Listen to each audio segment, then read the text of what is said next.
A queen is a woman who knows her worth. She is a leader. She is courageous. She is bold and outspoken. She is willing to do what many others simply aren't. I earned my crown. Welcome to Star Speaks.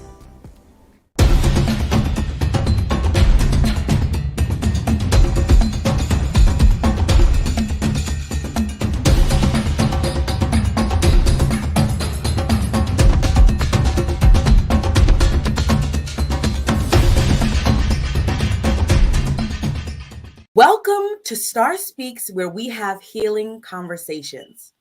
This episode is a special one. It is our holiday special episode where we will be discussing the power of celebrating Kwanzaa. Now, I had to get a special guest for this episode, a history maker, someone who has been making an impact in the community for well over 20 years. Please give a warm welcome to the president and founder of the Alegba Folklore Society. Greetings, my sister. Nzinga. Greetings. How are you this lovely day?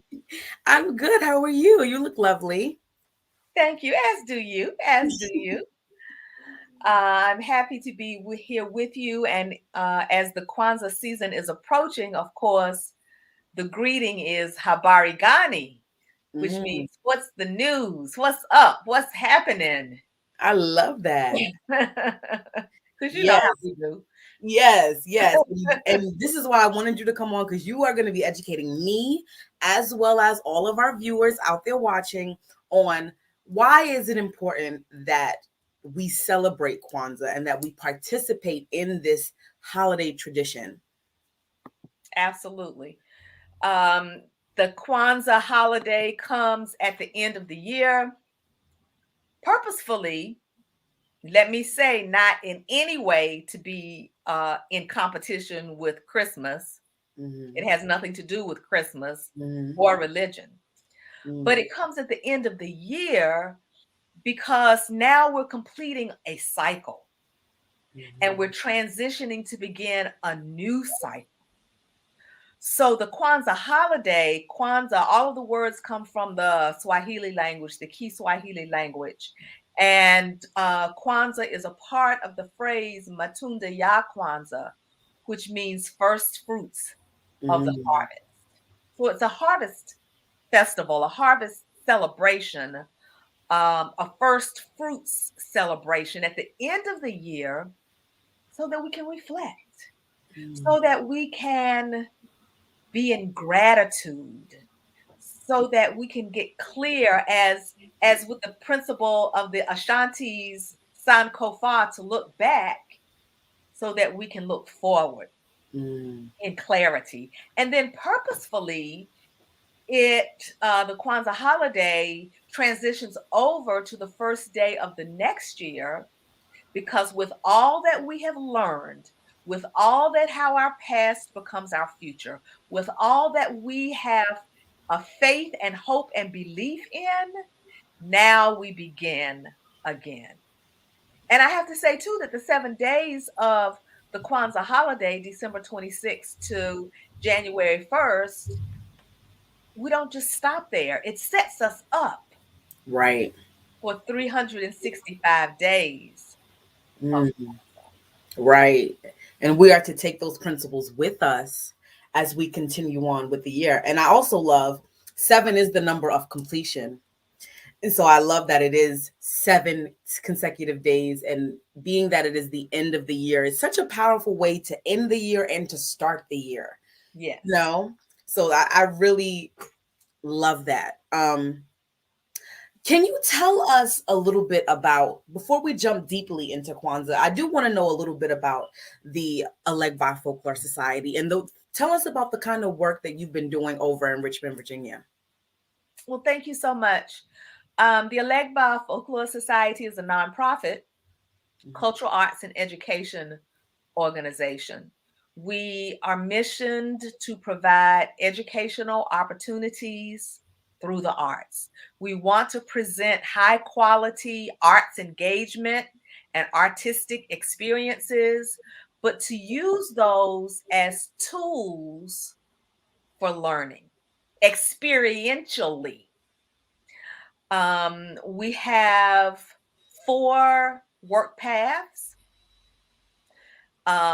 We have festivals and cultural events, and so as we go on in our conversation today, the Capital City Kwanzaa Festival is an annual event.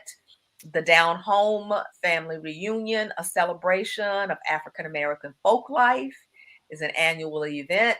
Juneteenth, a freedom celebration, long before 2020 and people got a little clear about things. We were celebrating and inviting people to Yes. observe Juneteenth. We have a performing company, African dancers, drummers, singers, spoken word artists, masquerades. We offer concerts, dance theater, performance lectures, workshops. We'll be appearing soon. We got cultural history tours in Virginia. The history of African people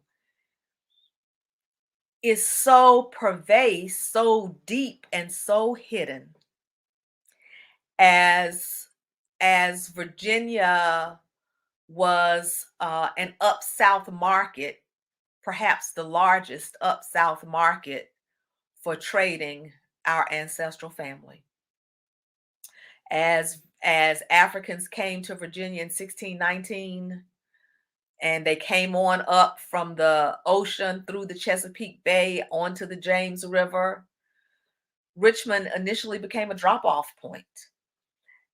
But then Englanders who were now living in Richmond saw some financials happening that would be of benefit to them, but not to us, which is how then Richmond became the capital of the Confederacy.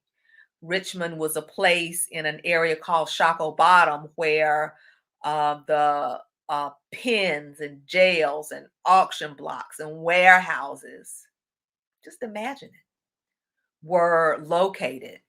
Shockoe Bottom furnished the whole entire Deep South of unpaid Black labor.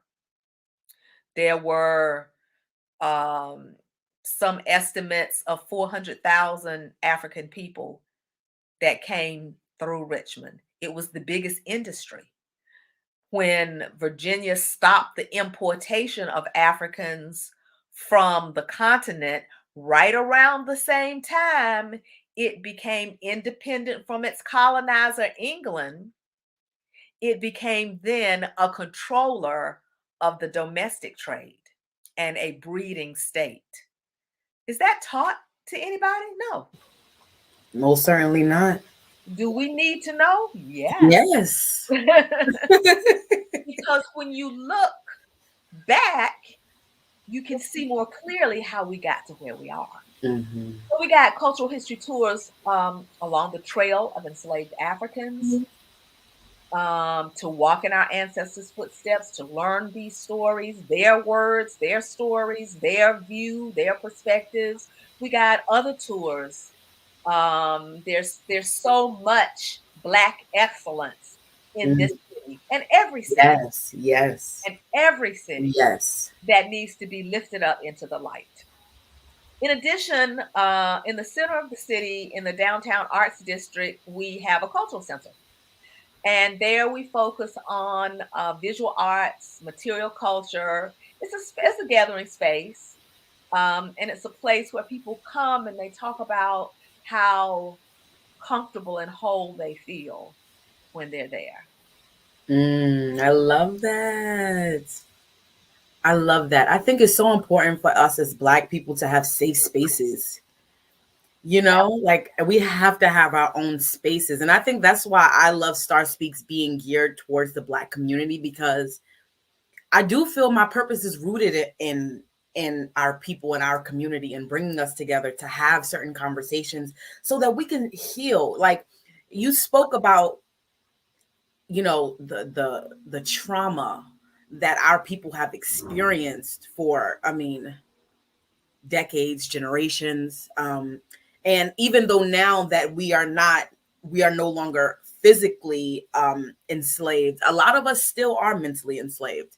And a lot of us still are carrying a lot of that baggage from our ancestors. And I think facing that, getting to know our stories is what's going to ultimately help us to release some of that baggage. You are so right. Our stories on this side of the water, but our stories from the motherland, Mm, where they are unbounded, our stories throughout the African diaspora. If we just tell our stories from this side of the water, we're always going to be on our knees. If, yeah, if a person's history starts in chains and enslavement. yeah. Black people in America, American Africans, Mhm. African Americans, we all are diseased because of this history. Mhm. PTSD, Yeah. post traumatic slavery disorder, Mm. multiple generations of trauma, which is why our holidays like Juneteenth and Kwanzaa and Dr. King's birthday and other birthdays that we can celebrate and other occurrences that we can celebrate help us to see our greatness Mhm. much more clearly, help our children to aspire. Because our children in their education, if they don't see themselves, how can they expect to aspire above just the little that they see? If they Yeah. see that only success comes in other colors, then what are their expectations? Yeah. So true. So true. Wow, that's so deep. And I really I want more Black people to tap into that and to know that that is something that we have access to. You know what I mean? Because I think that in itself is going to really help to shift and change some things for us, you know? Yeah, I agree. I agree with that. Um, Conditioning is a thing. Mhm. And the PTSD, the multiple generations of trauma is a thing that then becomes a part of our cultural DNA. And we forget our own divinity. We forget our own God power. We lower our expectations. We forget the limitless joy that is ours to have. We forget that we are connected with all of spirit, with all of the universe and all of its universal order right now in this moment. Yes. And so, to your point, Black people, wake up. Know your power, know your divinity, know, stand in the light and radiate your own light. Because when we do that, that holds keys to our true liberation. Yes. Absolutely.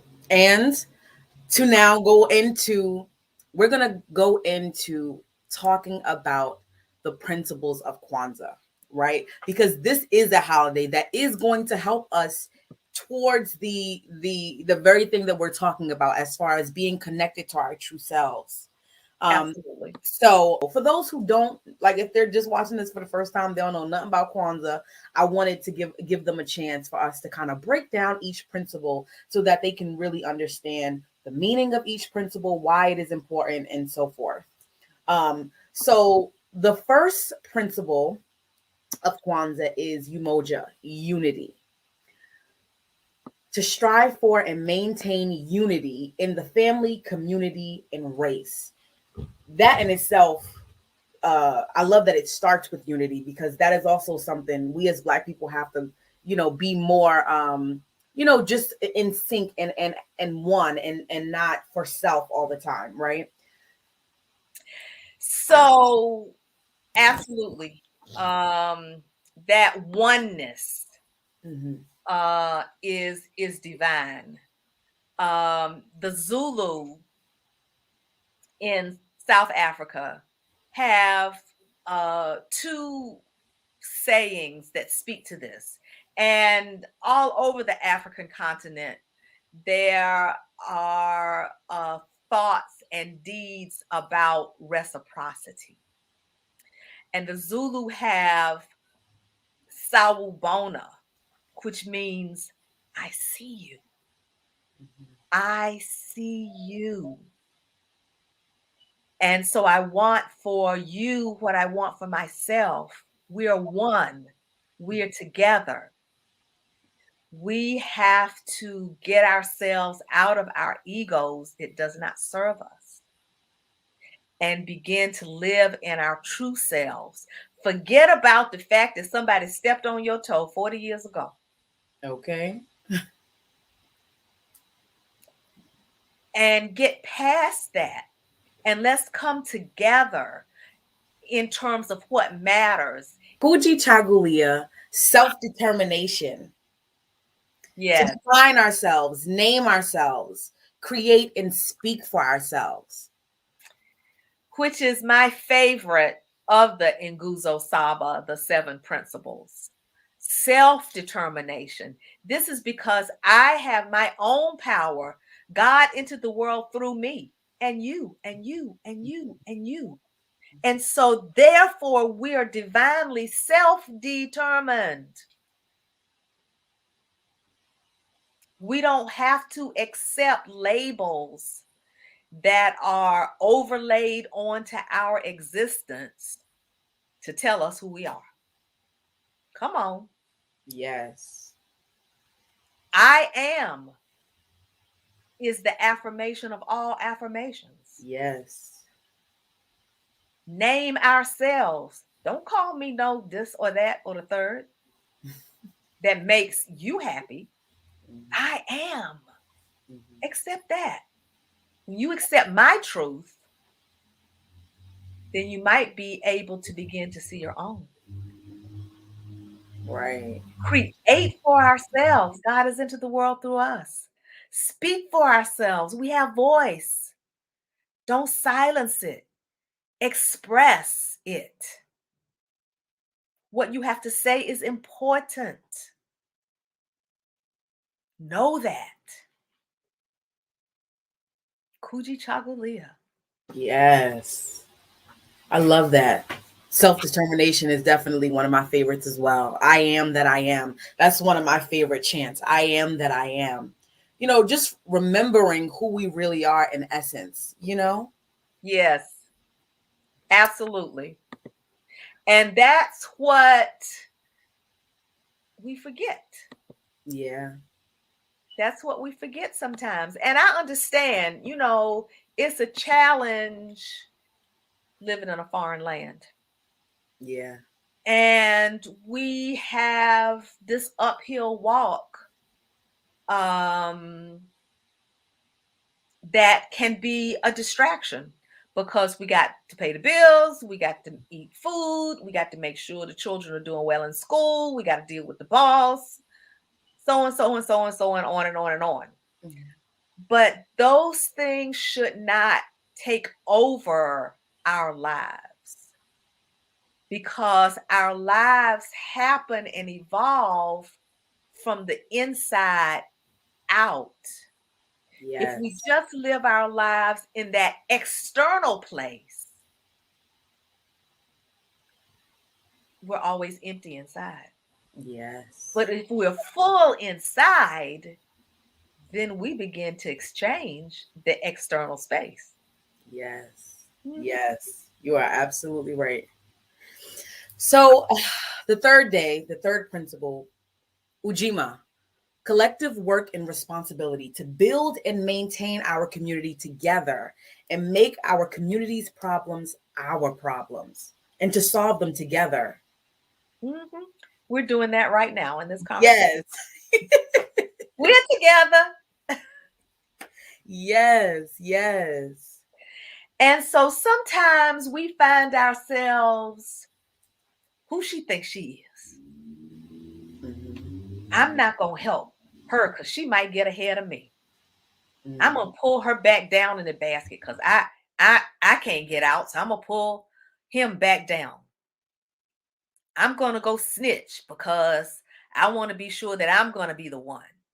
And all that negativity is a part of the conditioning that takes us off our balance of our true selves.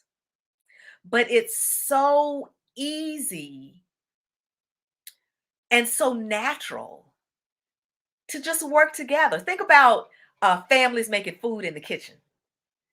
And grandma's got her stuff going over there, and then the granddaughter comes in. Come on, baby. Bring your sugar. Help me do this. And the baby grandchild's just smiling, and then the mother's over here doing something. And maybe uncle might come in because he's got some special gravy, and everybody's just working together. Enjoy. And then they know they're going to sit at the table together and benefit from the fruits of their labor. Yes. That's what it's all about. Yes. Working out in the yard, doing it together, sitting down at the table, planning. We're renting this apartment right now, but we're going to buy a house. Yes. You do this part and you do that part and you do the research about how we can get our credit together. And let's come back and talk about it again because we're going to do this because ownership is our right. Ujima. Collective work. Yes. And responsibility. Yes, I was going to say that, and the responsibility that comes with it, as well as the work becomes a little bit easier when you're not carrying it all on your own. Like me personally, I have been one of those people in my family I'm very keen on breaking generational curses. You know, how can we shift and change my family dynamic from one that started in disunity to now start to have some unity in my family. And, you know, I just recently started to talk with my sisters about it. I have 5 sisters, and we started, yes, it's such a beautiful story, right? 5 beautiful sisters, and I said, you know what? Let's us as the sisters come together. Let's you know, work on our sisterhood, because the more we can unify, then we can start to bring the kids in and, you know, bring in the other parts of the family. So that's something me and my sister are working on right now, as far as we're having a sister book club, reading some healing books and stuff to help us to, you know, get our healing on. And it is a lot better having like a sister that I can call to be like, girl, I'm struggling. You know, it's nice having that like, just like you said, that unity and that feeling of like, you know, I don't have to do it all on my own. I have people that can help me. The next one is Ujamaa, cooperative economics. Yes. Cooperative economics. Yes. Ujamaa is about the money. Yes. And of course, in the physical world, we need that. Yes. And it's an energy that we can make manifest by building and maintaining our own stores, shops, and other businesses, and profiting from them together. In West Africa, they have the Susu. And the Susu is a concept where everybody, because see, there's trust. Now, see, here's the thing. Trust is central. But as we are practicing our Umoja and our Ujima, then trust is built in, right? So we have the Susu. And so people put their money in a community pot. And the pot is like the bank. And then we decide collectively where that money needs to go, who that money needs to help. And it happens that way. And it's usually women who are running that business. Women run the markets in African societies. And so How many times do dollars circulate in our community before they go out?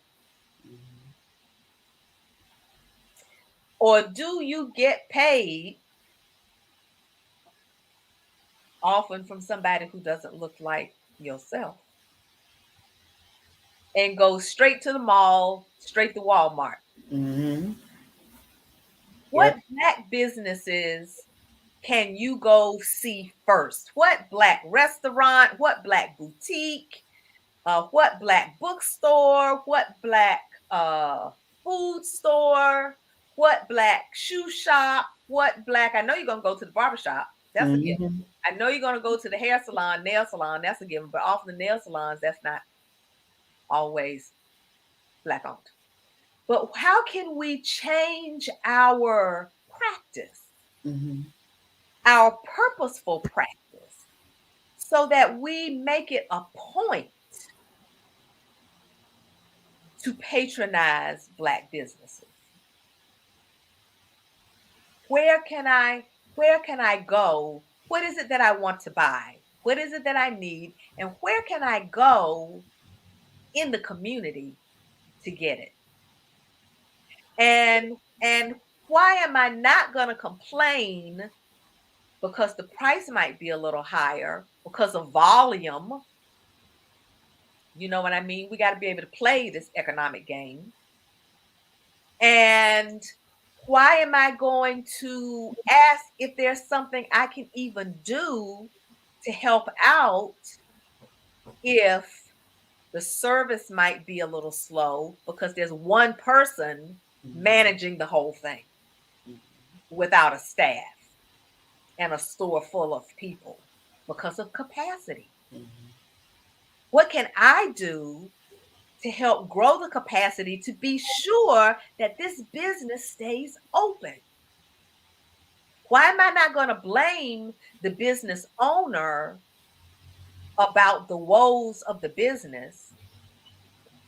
How can I start to understand that dynamic and ask what I can do to contribute to it? We just did a Boss Bay Expo where we had a panel of Black women entrepreneurs, and we talked about what it's like to really be a businesswoman in this economy, and all the challenges that comes with it, and then to also have, you know, sometimes there can be pressures from certain people in the Black community who will feel like you said, not understanding that we don't have all of the resources. Sometimes we start with what we have and then work with that, and oftentimes we do need help from others to let me help you out, let me help to grow your business so that it does stay open, because oftentimes they will close down. You're right, they will close down because they're not getting the help that they need, or it's just a lot all on one person. So I mean, again, I think community is just the biggest thing in Kwanzaa. Every principle talks about it in a way or another. Is just how can we come together to get our money right, to build and maintain our own stores and shops, and profit from them together as a community. Our fifth principle is Nia, purpose, to make our collective vocation the building and developing of our community in order to restore our people to their traditional greatness. That's I what we're love that. talking about. Yes, I love that. And to be able again to seek out what that traditional greatness looks like. Because too many of us also believe that all the people in Africa live in trees and they savages and or starving babies with protracted bellies and can't do a thing and the da da da da da da da. Don't believe the lie. Dispel the lie. Embrace the truth of the motherland, the center of the earth. Our traditional greatness was born there. Everything about the world as we know it, wherever it is, Africa has had some influence there in its evolution and in its development. Africans traveled before Columbus to the Western world to bring culture. And sadly, the transatlantic trade of enslaved Africans occurred, the Ma'afa. But the good news about that is we're everywhere. We're everywhere. We're everywhere. And everywhere we are, we've influenced and shaped and Yes. developed the Yes. way that everybody lives in those places. Mhm. And we got to get confident in that. Yes. And Kwanzaa was created to encourage us to do so, to remember our values that are born out in tradition. I love just even the way you speak. It does something to my spirit. Like fills me up in a way. You know what I mean? We need it. Yes, yes, yes. We need it every day. Yes. Which is why these 7 days of the Kwanzaa holiday just get us charged up so we can go forth for the whole year. Principle number 6, Kumba, creativity. To do always as much as we can to leave our community more beautiful and beneficial than we inherited it. Hello. Wait till you get to the trash can before you dispose of your trash. The street outside your window is not the trash can. What can you create in your house, like the meal that we were talking about earlier? How can you arrange a flower in a place? What can you draw or make or design? What music can you inspire with others? How can Brother Man round the way, who is the ultimate mechanic, lay his hands on that car and it just goes? That's creativity. Yes. Having the thing that, because everybody has talent.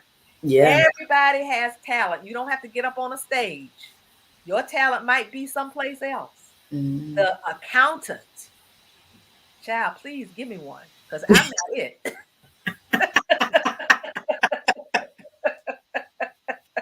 Who loves to massage numbers. They get turned on. Yeah, yeah. That's creativity. That's Kuumba. And the last, Imani, faith. To believe with all our hearts and our people in the righteousness of victory of our struggle. Indeed, our people, our parents, our teachers, our leaders, our ancestors, and our victory, because it's right. And that's where we got to circle back to unity, because we all got to have that belief together.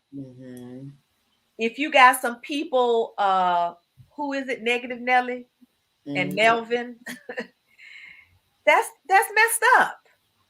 If we agree, let's stay in agreement. That's how we're going to see our victory. That's how we're going to realize the righteousness that is our birthright. Faith is the evidence of things unseen, but you got to know that it's there, because you have used your kuumba to make it happen.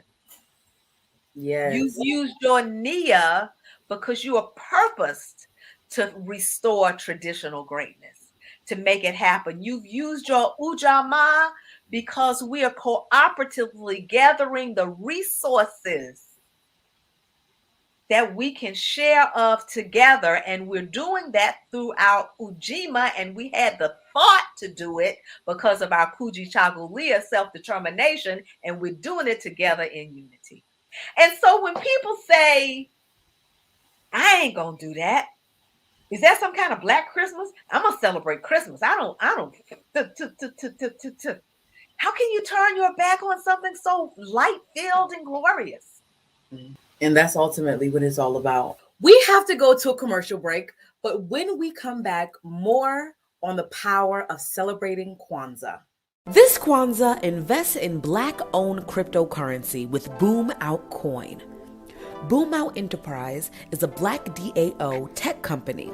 The Boom Out Coin project is a community token with a decentralized app for exclusive social content sharing platform. Boom Out will also have an NFT marketplace with tons of utility for the community to trade. Check out Boom Out Coin at boomoutcoin.com today. So we talked about you talked a little bit about how most people feel like they can't celebrate Kwanzaa if they celebrate Christmas, or if they do celebrate Kwanzaa, then that means that they're against Christmas, or that it's all of these misconceptions about Kwanzaa. What are some of the most misconceptions that you hear often about Kwanzaa? Well, that's the main thing. People are confused. And Yeah. We live a confusing lifestyle until we get clear. Yeah. People are confused about what it is because it comes at the same time of year Mhm. of the year. But what people should know is that Kwanzaa is not religious at all. It's cultural.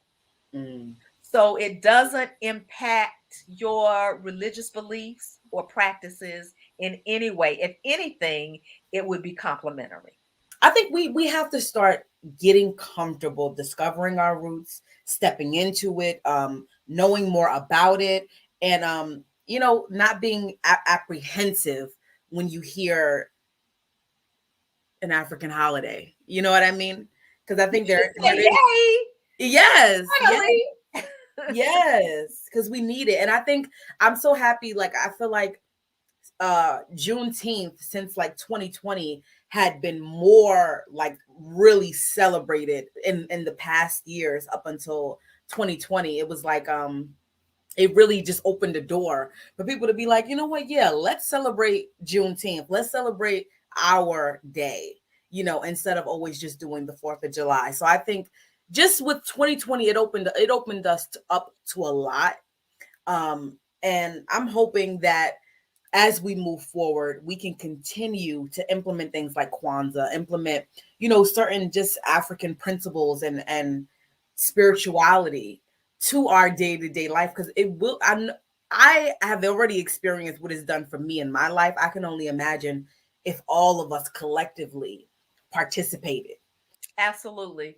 And one way that people can start that is to come out to the capital city Kwanzaa Festival. For those people who are in Richmond, near Richmond, want to travel to Richmond, Yes.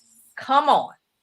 We have the door opened for you. Of course, folks can visit our YouTube channel, the Alegba Folklore Society's YouTube channel, because in 2020, our Kwanzaa celebrations were virtual. And so there's a 7-day stream on there. Click on any one that you like and enjoy. But this year, we're in person.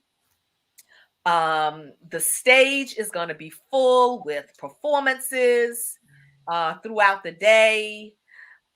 People will walk into the African market. So those expressions from the African diaspora will be there. Good food, African inspired cuisine.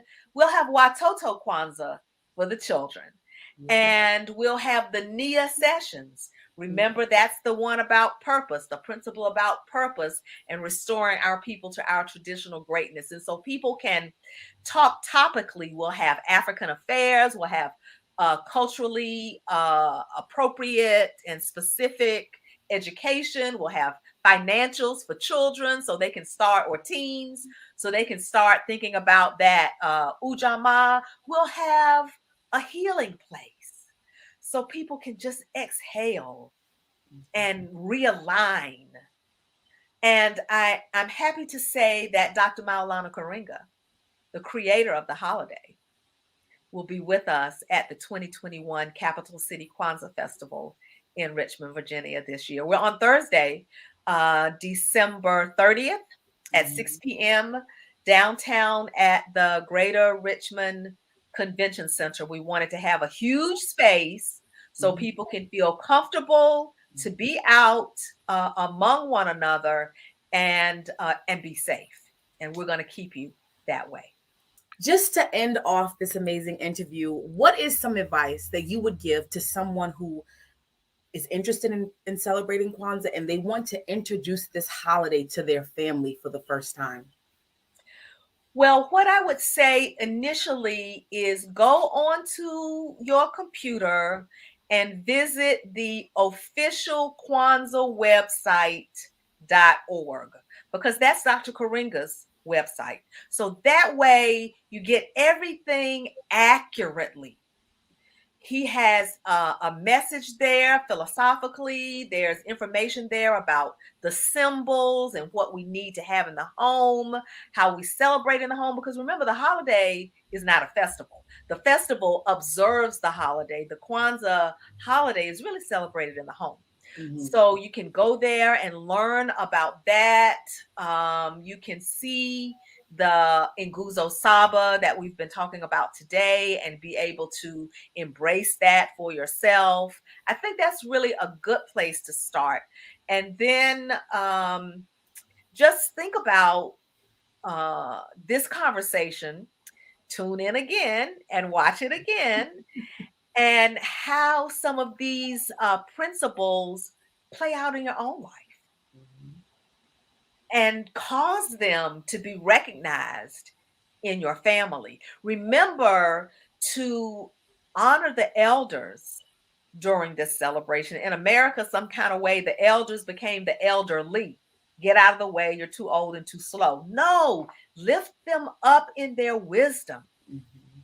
Honor them during this time and throughout the year. And then pass the keys to the future to our children. Allow them to do their plays and skits and sing their songs and make decorations and put up around the house. And when you light the candle for that day in the evening, when everybody's gathered, you put the cell phones away. Pass around the kikombe, the unity cup, with that affirmation that I am that I am, with that recommitment for renewal, and say our Harambes. Let us all pull together. Harambe, Harambe, Harambe. 7 times for each of the Nguzo Saba. Let us all pull together, and it is done. I want to thank you so much for taking time out of your busy schedule to grace me and the viewers with your presence. You are super just I just love your energy. I love your vibe, and I'm so grateful that you could find the time in your schedule to make this possible.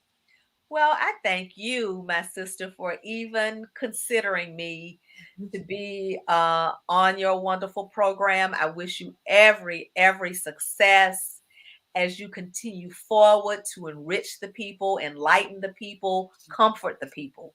Let the star shine. Yes. Thank you so much. And thank you to all of our viewers watching.